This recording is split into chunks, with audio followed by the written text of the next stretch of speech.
Saudações, alunos nonistas, boa noite, se você vê esse vídeo à noite, boa tarde, bom dia, dependendo aí do horário que você acessa. Este é um vídeo de apoio, eu sou o professor Leandro Ribeiro e é um vídeo de apoio aos alunos que estão estudando remotamente por conta da pandemia da Covid-19. Nós estamos trabalhando remotamente e, por conta disso, estamos fazendo esse vídeo de apoio. Nós do nono ano, esse é o nosso livro de ciências do nono ano. Você vai pegar o seu livro e abrir na página 47. Nós vamos começar o capítulo 3. E, ao abrir o livro na página 47, você vai se deparar com inúmeras borboletas. Por que será que essas borboletas estão aí? O título do nosso capítulo é As Primeiras Ideias Evolucionistas. E a borboleta é um dos símbolos da evolução. Evolução de quê? Da vida, evolução das espécies. Nós, seres humanos, nós chegamos até aqui. Ao longo da linha da história da vida, nós sempre fomos assim? Nós sempre fomos do mesmo jeito? Você lembra que você no sétimo ano estudou a respeito dos seres vivos? No oitavo ano você estudou a respeito do corpo humano? E ao longo desse tempo você viu as ideias de surgimento da vida, a geração espontânea e outras ideias mais, até que nós chegamos onde estamos hoje. Nós somos um mundo evolucionista. Mas nem sempre foi assim. E esse é um dos grandes enigmas da humanidade. De onde nós viemos? Para onde vamos? Será que a vida sempre foi do mesmo jeito? Sempre houve pássaros? As galinhas sempre foram do mesmo jeito? Os cachorros? O ser humano? O que é que significa Homo sapiens sapiens?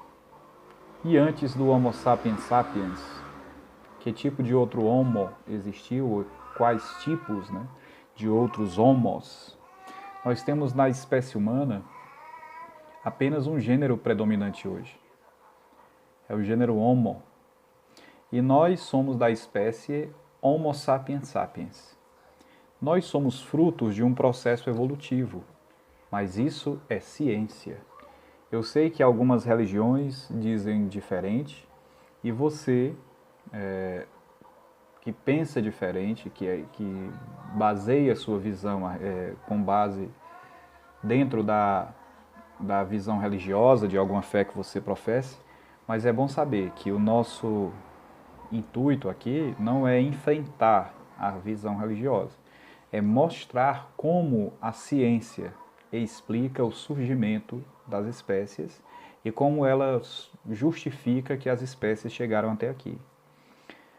Virando a página do seu livro, chegando na página 48, nós vamos encontrar o primeiro tema do livro, que é fixismo e transformismo. Existe uma grande corrente de pessoas que defende a criação, a teoria criacionista. Essa teoria diz que Deus, segundo o seu poder, segundo a sua própria vontade, utilizou-se de toda a riqueza de seu poder e criou a vida, criou o planeta, criou o ser humano e os animais. E deu ao ser humano o direito de nomear os animais e de governar sobre eles. Esta é a chamada visão criacionista. Porém, a ciência não se baseia na crença. A ciência se baseia em hipóteses que são comprovadas e se tornam fatos. Enquanto não se comprova uma coisa, ela não é fato, é apenas hipótese. Hipótese é uma teoria, porém, busca-se incessantemente, essa é a natureza da ciência, buscar, compreender e explicar, para tornar o que é hipótese, o que é teoria, em algo fatídico, num fato. Acrescentar verdade a isso. Enquanto as religiões afirmam que Deus criou o mundo do jeito que ele é hoje, que o homem não mudou, que os animais nunca mudaram, havia uma ideia científica que dizia a mesma coisa. Chama-se fixismo. Segundo o fixismo, os seres vivos teriam surgido do jeito que eles são e nunca sofreram nenhuma modificação. Essa visão perdurou por algum tempo. E um dos grandes defensores do fixismo foi um dos grandes cientistas que a humanidade teve, chamado Carl Linné. Linné, que aqui no Brasil é chamado de Linneu, né? Seu nome é Carl von Linné. Carl von Linné. Era sueco. Só que aqui no Brasil, Linné se tornou Linneu.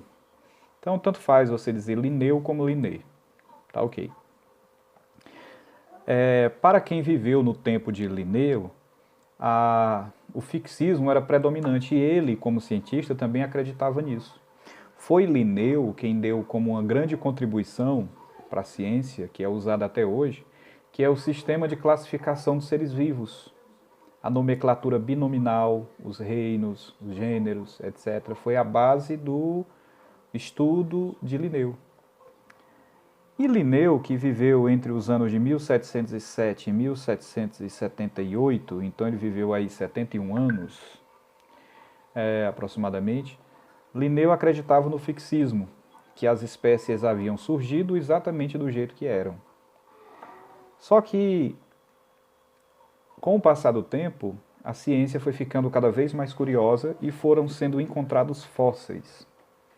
E esses fósseis mostravam que alguns animais que haviam existido e não existiam mais, haviam sido extintos. E também mostrou que alguns animais apresentavam características no presente diferentes das características de fósseis do passado, né, de fósseis encontrados que faziam relação com aquela espécie.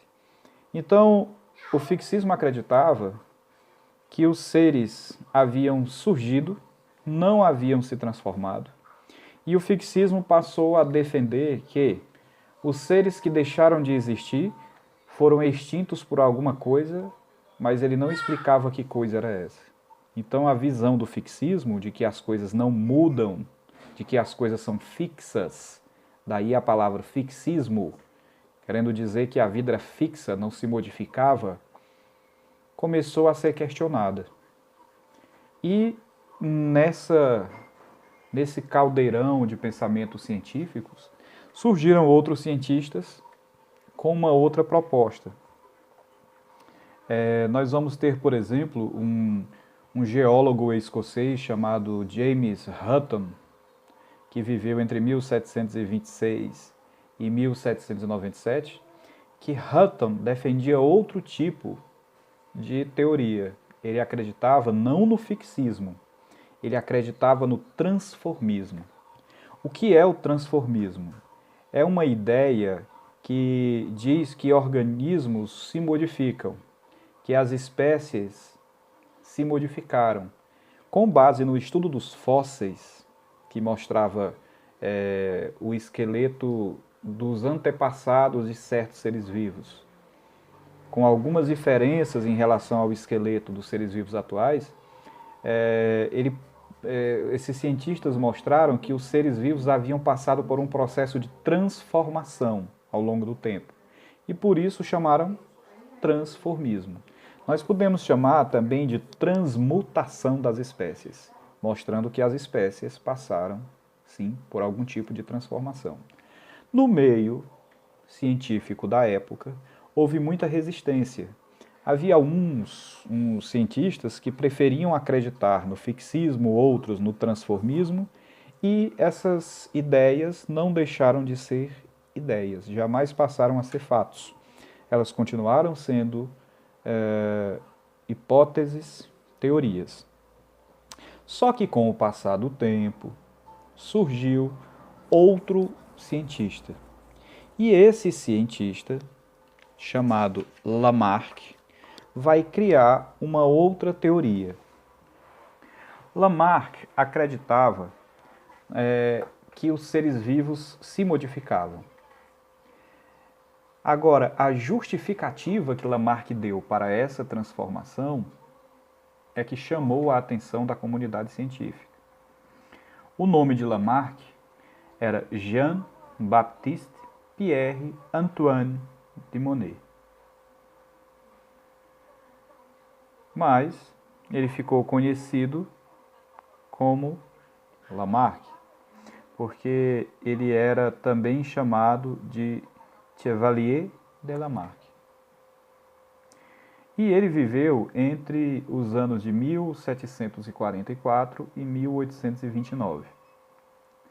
Lamarck vai utilizar de seus livros Filosofia Zoológica, que na língua original é Philosophie Zoologique, que foi publicada em 1809, no livro A História Natural dos Animais Invertebrados, as suas ideias. E Lamarck, ao criar uma nova concepção de transformismo, ele passa a criar uma teoria que ficou conhecida como Lamarckismo. Lamarck explicava que certas características dos seres vivos permanecem porque a espécie usa aquela característica e os descendentes continuam usando, por isso ela permanece. E que quando um antepassado usa uma característica, mas o meio ambiente em que ele vive se modifica e ele deixa de usar, aquela característica tende a sumir. Lamarck explicava, por exemplo, que a girafa ficou com o pescoço alto. Segundo Lamarck, né, essa ideia hoje não tem comprovação, hoje se mostra que não foi assim. Mas Lamarck dizia que a girafa tinha pescoço curto e que o pescoço dela foi aumentando à medida que ela ia tendo a necessidade de buscar alimento nas árvores mais altas. Ela tinha o pescoço curto e comia folhas baixas, só que as folhas baixas demoravam a se regenerar e ela tinha que procurar as folhas mais altas. E ela esticava o pescoço para alcançar as folhas mais altas. E porque ela esticava o pescoço, uma nova característica ia surgindo, o pescoço alongado. Só que hoje nós sabemos que não foi assim que a girafa adquiriu o pescoço alto, né? Nós temos aí inúmeros estudos de DNA que provam que as coisas não foram bem assim. Então, Lamarck pega o transformismo e, a partir do transformismo, cria uma nova teoria, que é a teoria do uso e do desuso, e essa teoria é chamada de Lamarckismo. Então, nós temos o fixismo, que é a teoria em que acredita-se que os animais surgiram, os seres vivos surgiram do jeito que são e que nunca se mudaram, nunca se transformaram, são fixos. Nós temos o transformismo ou a transmutação das espécies, que acredita que sim, eles sofreram algumas modificações, mas não explica como essas modificações aconteceram.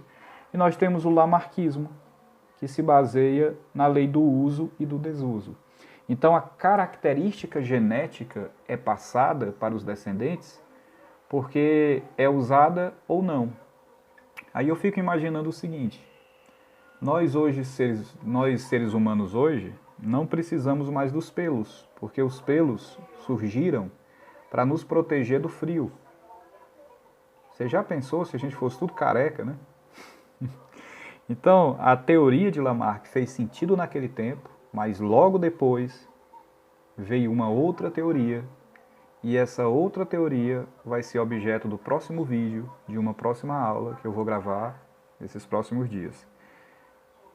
E essa teoria é a teoria que permanece até hoje, que é a teoria de Charles Robert Darwin, ou Charles Darwin, aqui no Brasil, que é a teoria da evolução das espécies, a teoria da seleção natural. Por hoje, ficamos por aqui. Procure responder à atividade que você recebeu no grupo do WhatsApp. Copie e responda muito claramente. Fotografe as perguntas e as respostas todas e envie para o privado, que eu quero avaliar e ver se você acertou ou não. Então, um grande abraço a todos vocês, fiquem com Deus e até a próxima, se Deus quiser.